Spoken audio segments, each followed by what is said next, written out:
Welcome back to WIBW News Now at noon. Almost a squeaker when it comes to the Democratic ticket in the U.S. Senate race between Chad Taylor and Patrick Wisner. And we've got now nominee Chad Taylor in studio. And Chad, it was a little too close for comfort, wasn't it? No, not really. We knew that this was going to be a tight primary, and traveling around the state with Patrick, he had a message that he put out to the voters, and I had a message that I put out to the voters, and I had a nice conversation. Patrick called me, actually before the AP had called the race, and he said, "Chad, I've done the math. You're the party's nominee. Congratulations." And we had a nice conversation about his supporting me moving forward. And when you get into primaries, you're talking about dividing a subsect of our whole population. And I was a much more moderate candidate than Patrick was. And so I think that it is that moderate philosophy that will serve me well as we move on into the general. But we knew that with where Patrick stood on certain issues, that there were voters that would be more attractive to. And so it's just it's just the body politic.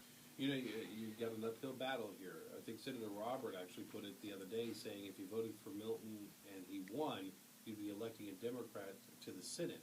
But now that Senator Roberts has won his primary, you've got to get an uphill battle. A lot of Republicans may be going back to him. Do you think some of those Republicans that were from Dr. Wolf will be coming to your side? It's hard to speculate on that. What I will tell you is that we knew when we started this race and started the exploratory last November, we knew that this was going to be an uphill battle. Make no mistake about it. It's why it hasn't been done since 1932.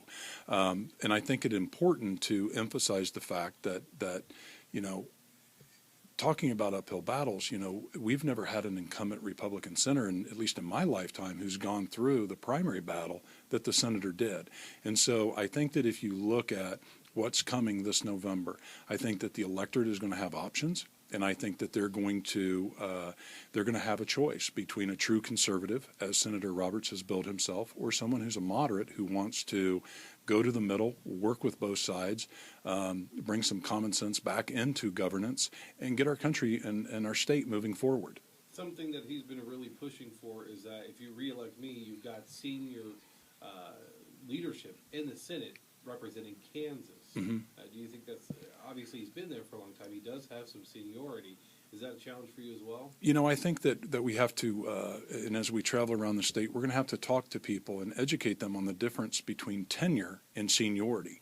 The senator does have an extremely long tenure in Washington, D.C. I think that is a double-edged sword for him. If that ultimately plays out to him being in a leadership role, I think that's to be determined.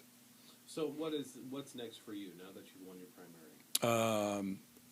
I think that we get back on the oar and we row the boat, and we keep traveling around and talking with Kansans. Our campaign message isn't going to change.